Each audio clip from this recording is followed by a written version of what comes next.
Back friends, welcome back to the operating system tutorial. In our previous session we have gone through the multi-threading issues in which we have seen certain concepts like the fork and execute system calls, the signal handling, the thread cancellation, and we have also seen the thread pooling. So in this session we are going to learn about the operating system examples in which the multi-threading has been implemented. Well, particularly we are going to learn about the Windows threads and the Linux threads. See friends, Windows implements the Win32 API. API means Application Programming Interface. So Windows implements the Win32 API as it's the primary API. And a Windows application runs as a separate process, and each process may contain one or more threads. Already we have discussed the same thing, Windows threads, in our earlier session, but let us try to discuss the same thing in little bit more detail. See, in Windows application or any Windows application, it runs as a separate process and each process may contain one or more threads. So that means every process might contain one thread or it might contain more than one thread. Already we have gone through that the Windows operating system is implementing the one-to-one mapping between the user level threads at the same time the kernel level threads. So we'll try to see them. So that means Windows uses the one-to-one mapping where each user level thread maps onto a single associated kernel thread. That means Windows uses one-to-one mapping where each user level thread maps onto a single kernel thread. So you can recall the picture. That means for every user level thread there is a single associated kernel level thread. However, we should also know that Windows also provides support for a fiber library. Support for a fiber library. What does it mean? This library provides the functionality of many-to-many model. So that means, so Windows can support both one-to-one mapping. At the same time, Windows can also accommodate, Windows operating system can also accommodate the fiber library. That means it can also accommodate many multi-threading model. So by using this thread library, any thread belongs to a process can access the address space of the process. So using this thread library, any thread belongs to a process can access the address space of the process. So what are the components of a thread in the Windows library? So there are 4 components, and the first component is a thread ID. So a thread ID uniquely identifies the thread. See, in the thread library or in the Windows environment, if you take any thread, what are the associated parameters for each thread? So we have 4 associated parameters for a thread. The first thing is, for every thread there is a uniquely identifying number will be there, and it is called the thread ID. At the same time, since the thread ID is going to work with the processor, so it should be associated with a register set representing the status of the processor. So the second component is the register set, which will be associated with the processor for getting the status. And the third component is the user stack. That means for holding the user details, for holding a separate stack will be associated with a thread. So the third component is a user stack, which is employed when the thread is running in the user mode. At the same time, the thread also maintains a kernel stack employed when the thread is running in the kernel mode. So what is the third component? The third component is the stack. If the thread is running in the user mode, then it is called as user stack. If the thread is running in the kernel mode, then you have to call it as the kernel stack. So why this kernel stack is being maintained? This stack means whenever any process or whenever the thread is working on a particular job, the values which are being generated or resulted during the process will be copied into the stack. So that means the recent values or the latest values or the resulting values or the intermediate values will be folded into the stack. And what is the fourth component? The fourth component is a specialized private storage area which is used by various runtime libraries and dynamic link libraries. So for every thread, we have four components. The first component is the thread ID, which uniquely identifies the thread. And the next component is the register set, which is associated with the processor. And the next component is the user stack, or it might be a kernel stack, that depends upon the mode in which the thread is executing. And the fourth component is a specialized private storage area which is used by various runtime libraries or dynamic link libraries, right? And the register set, stacks and the private storage area are known as the context of the thread. So this is the thing which we have to remember. So when we say about any thread, what is the context of the thread? Context means what is the current status of the thread.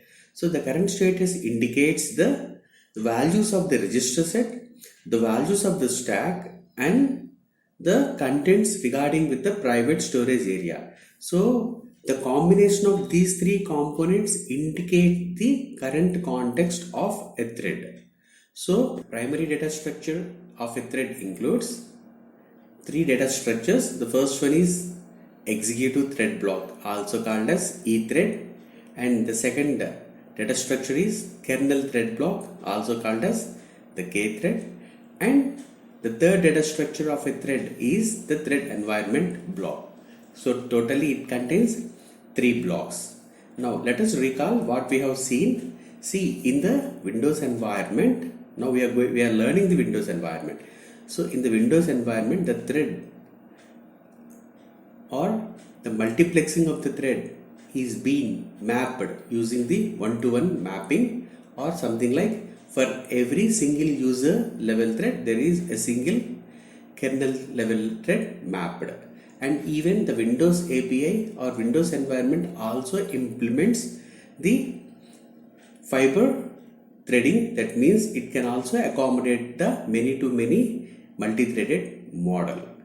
Apart from that, for every thread, it has been associated with four components. The first component is the thread identifier, which uniquely identifies the thread. And second component is the register set for holding the intermediate values. At the same time, the third component is the user stack or the kernel stack, at which the intermediate values can be stored or it can be used for recently generated values. And the last component for thread is the private storage area, which is used by the libraries or the dynamic link libraries, right? Apart from that, if you say about a thread and what might be its context determines the values of the register set, the stacks, and the private storage. So these three components, the values reside in these three components indicate the context. So what are the primary data structures of a thread? A thread has three primary data structures. The first data structure is the executive thread block, and the second data structure is the kernel thread block, and the third data structure is the thread environment block. You can see these three blocks in the picture.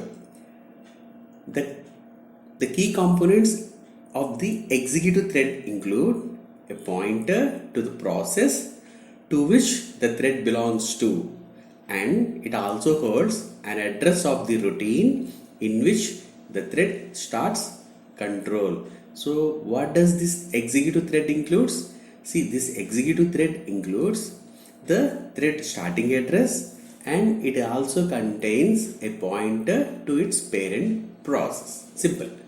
So executive thread is a block which contains certain things, and the primary things include the starting address of the thread and the pointer address to its parent process. And what about the K thread? The K thread includes the scheduling and synchronization information for the thread, and it also includes the kernel stack information. So in the executive thread, it contains the starting address of the thread, and it contains the pointer to the parent process.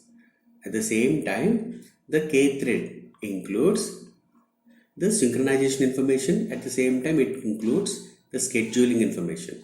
Apart from these two, the K thread also maintains the kernel thread. And why we need this kernel thread, or see, why we need this kernel stack? This kernel stack is used when the thread is running in the kernel mode. Okay. At the same time, we have also seen that there is another data structure, that is the TEB, thread environment block. What about this thread environment block? Thread environment block contains the thread identifier, it contains the user stack, and it contains some local storage. And particularly this thread environment block will reside in the user space. You can see the illustration.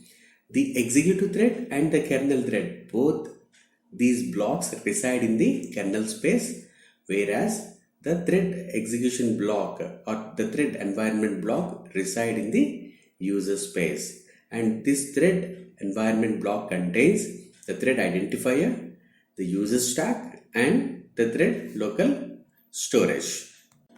Friends, let us try to understand the multi-threading concept in the Linux.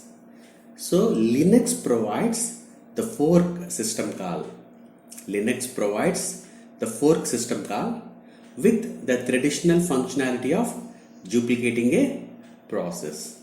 As we can recall, the fork is a system call which creates a duplicate process or which creates a child process. Linux also provides the ability to create threads using the clone system call, CLONE. So Linux also provides the ability to create threads using the clone system call. And we should very much remember that Linux does not distinguish between processes and threads. It's a very important statement. So in the Windows environment, you have a clear distinguishment between the process and a thread.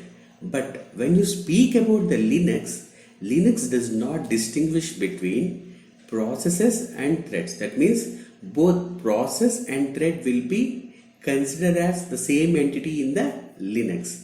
But of course, Linux generally uses the term task rather than process or a thread. So Linux always use a generic word called task, or it understands both the process and thread as a single entity called as task. So this task is going to help when referring to a flow of control within a program. Now, what happens when the clone system call is invoked? See, when clone system call is invoked, it is passed a set of flags that determine how much sharing is to take place between the parent and child task. So we came to know that clone is a system call which creates or which duplicates the parent process, right? Still, even though the child process is executing, still it can be associated with different kinds of entities. The child process can be associated with different kinds of entities. So that will be determined by set of flags which the clone system call provides. For example, Let's see some of these flags. If the flag is clone underscore fs, that means clone fs. What does this fs indicates? Right. The fs means the file system information is shared. So when you've been invoked the clone system call, and if the flag is clone fs, then that means that file system information is shared with the child process. Now, if the flag value is clone underscore VM, that means both the parent and the child are sharing the same memory space. That means if the flag value is clone underscore VM, then it indicates that both parent and child processes are sharing the same memory space. And if the flag value is clone SIGHAND, that means signal handling. If the flag value is SIGHAND, signal handling, then that means that signal handlers are being shared to the child process. And if the flag value is clone underscore files, FILES, if the flag value is clone underscore files, that means the child process is being shared with the set of open files. And here we can see 4 kinds of flags. What is the first flag? Clone underscore fs. Fs means the file system will be shared. If it is VM, the memory space or the same memory space is shared to the child process. And if it is signal handling, then the signal handlers are being shared. And if the value is clone underscore files, the set of open files are being shared to the child process. And the recent distributions of the Linux kernel are being included with the NPTEL thread library. So the recent distributions, or there are several distributions of Linux, and several distributions of these Linux kernel includes the NPTEL thread library. What is this NPTEL?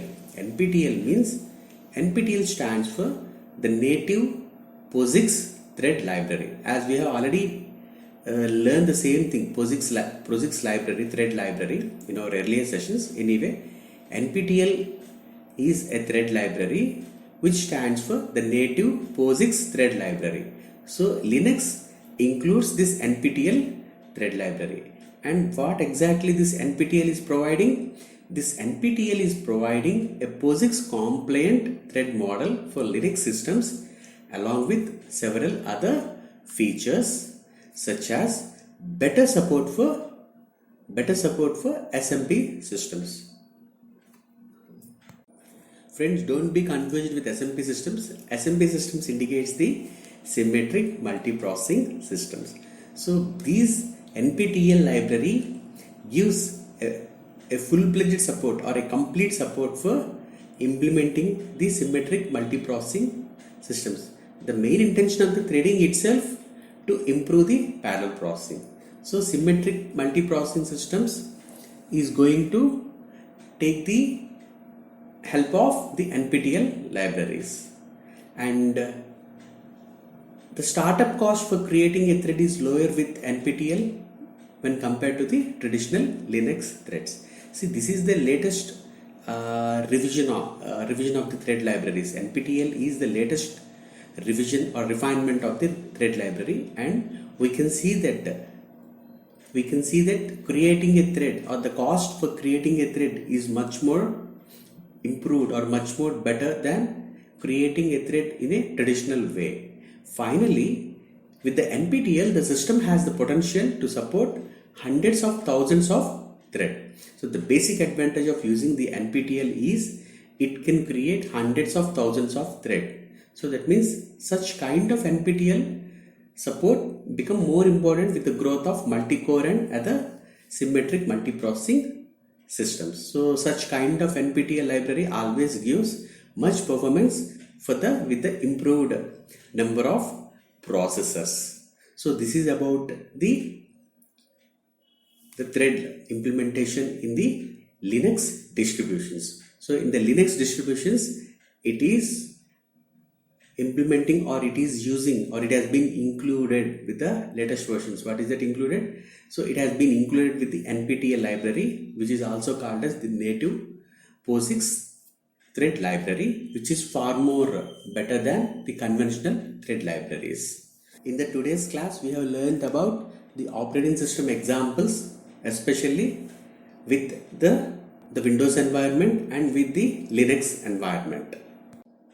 Now let's move on to learn about the CPU scheduling. Now let's try to move to learn about the CPU scheduling. See friends, CPU scheduling is the basis of the multi-programming operating systems. So if you are having operating system which supports the multi-programming, CPU scheduling is very much needed, because since you are having more than one program and your system should improve for its performance. So a proper scheduling should be done for improved performance or for better optimization, better utilization. By switching the CPU among the processes, the operating system can make the computer more productive. So since we have many programs and we have a less number of processes, the clever usage of process always gives a productive results. So in this session or in the forthcoming sessions, we try to learn about the basic CPU scheduling concepts, and we try to learn about the CPU scheduling algorithms. And don't be confused with the word here, the process. So wherever you can see the word process, you can also apply the same thing with the thread. Of course, if there is any specific idea with respect to the thread, I will be explaining about that also. So interchangeably, we can see the process scheduling and thread scheduling, almost both are same, and at certain things or certain contexts, the thread scheduling can be much more refined, and I will be explaining with the thread specific ideas. Friends, let us try to understand the basic concepts of CPU scheduling. See friends, if you are having a single process system, that means only one CPU is there, right? So since it is having only one processor, at any instance only one job or only one process can be executed, correct or not? If it is a single process system, only one job can be executed at any instance. And what about the others? The remaining all the processes or the job should wait until the CPU is free and can be rescheduled. The objective of multiprogramming is to have some processes running at all times. That means since you are having several programs but you have only one CPU. So the basic objective of multiprogramming is your CPU should not kept idle, rather it should be switched frequently such that maximum number of jobs or processes can be finished at any instance. So that means the idea is relatively simple. What is the idea here? To maximize the CPU utilization. So why we are doing this CPU scheduling? Simple. To maximize the CPU utilization. Our intention is that we should not keep our CPU idle and we should use it as much as possible to complete the jobs. So the idea is very much simple, and a process is executed until it must wait, typically for the completion of some input output request, until unless if we have a process which is waiting for input output, otherwise that process can be assigned to the CPU and it can be finished at any cost. In a simple computer, the CPU then just sits idle and all this waiting time is wasted. No useful work is accomplished. With the multi-programming, we try to use this time productively. But that means if a job is being executed, if a process is being executed at some instance, the process needs some input output which is coming from the external devices, assume like that. At that time, the CPU goes for the idle state, but it should not be like that, correct or not? So if we try to use the CPU, since it should not wait for input output, rather it can be executed for some other job, then the productivity can be increased. So several processes are kept in the memory at one time. When one process has to wait for any input output, then the operating system takes the responsibility to fetch out the CPU away from that, and the process gives the CPU to another process. So that means the operating system takes the responsibility to detach the CPU with one job, and it will associate the CPU to another job, because the previous job is waiting for the input output device, input output. At the same time, the CPU is not responsible for the input output. It is just a transfer. So therefore, the CPU can be assigned to another process which is very much required with the CPU, and the previous job can be taken for the data transfer or any kind of input output transfer. So this pattern will be continued, and such a pattern will always leads to a fruitful or beneficial results. So every time one process has to wait, another process can take the use of the CPU. This is the basic flavor of this CPU scheduling. What is the flavor here?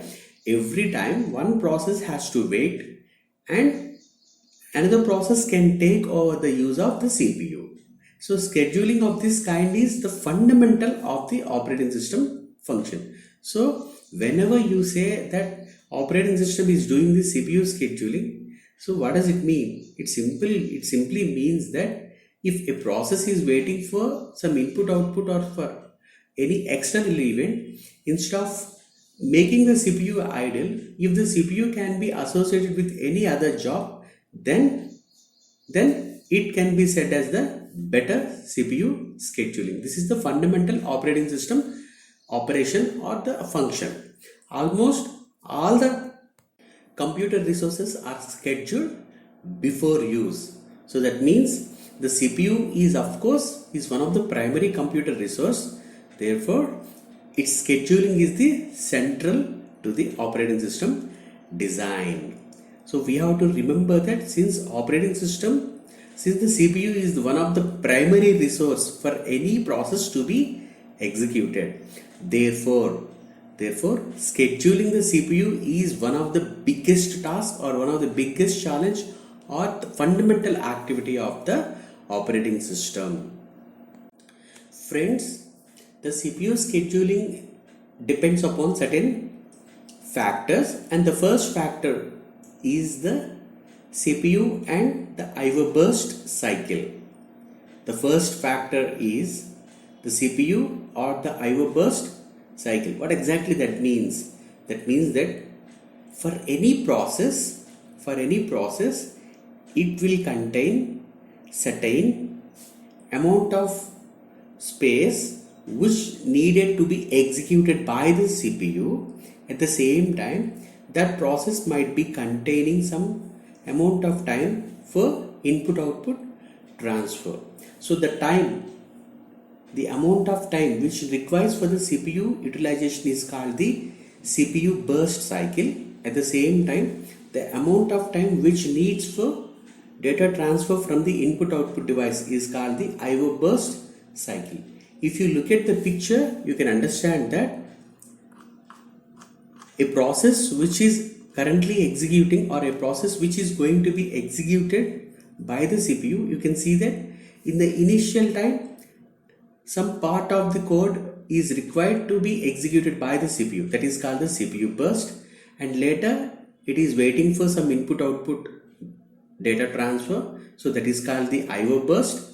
Later some activity done by the CPU, so it is called the CPU burst. Again it is waiting for some input output, it is called the IO burst.